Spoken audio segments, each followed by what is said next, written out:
If you want to work on your thoracic mobility, so that's the mid, back, and spine, we will go over what your problems are, taking into consideration what is going on in your body and what is specific to you, whether it's a competition goal or just a goal within ourselves, or sometimes it's just a goal to express an emotion through this beautiful art form.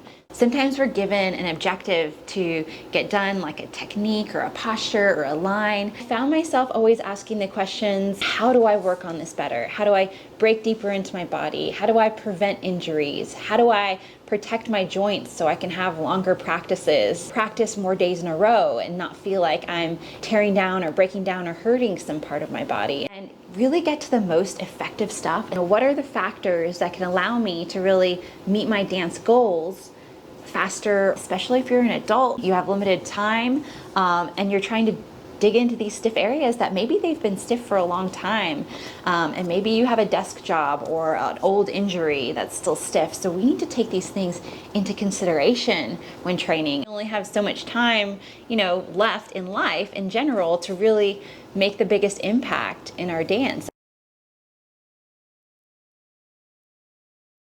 I would be strong, but I wouldn't have this internal strength to then go and do these really intricate technique moves. So strength didn't seem to be everything. 2, I still had some stiff areas of my body, and even if I was strengthening them, they still didn't have the mobility. And with stretching, it wasn't really doing the trick. I was having to stretch or foam roll 5-6 times a day, and it wasn't sticking. The stretches weren't holding. People who started as kids, sometimes it's easy for them. They just learn faster. They absorb the information, and their bodies are more flexible and malleable. I wasn't born with a straight spine, and really trying to overcome those challenges.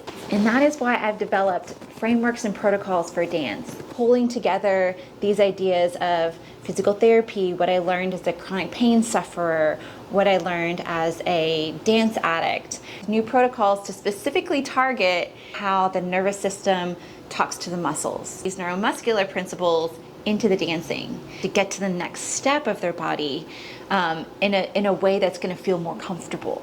We will go over what your problems are. I wanted to truly have a personal touch to it. I didn't just want to put something out and set it and forget it. So the way I've structured it is that I'm going to accept 10 people into this group, and it's very high level information that I haven't seen anywhere on the internet. So I'm really excited to share this with you.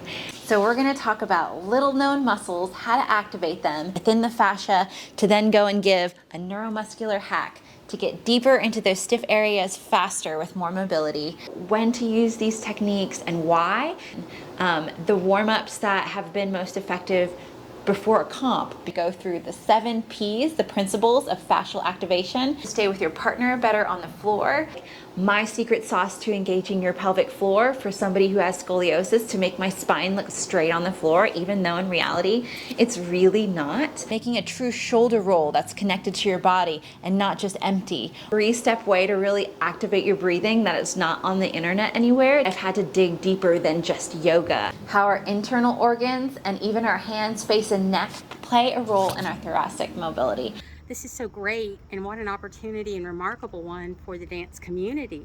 But I had a glute that went into an inner quad issue that affected my knee, and you were like, in just a matter of no time, were able to give me relief in the knee, more stabilization in it, and strengthen it to where I'm able to start getting back to dancing and not feeling that while I'm doing it. It gives me the strength to be able to do that, and that's what's so amazing about your unique talent and expertise, and plus where you're exploring the body fascia and how it moves and how it works with us as dancers. And it doesn't mean just for competitive dancers like you and I, but also for those who perform and even social dancers. Tuning into the connectivity within my body using these principles was allowing me to make these small isolations and really get into my dance technique. And in fact, I've been dancing for about 5 years. So I did do some other dance when I was in elementary school, but then did not dance up until 5 years ago.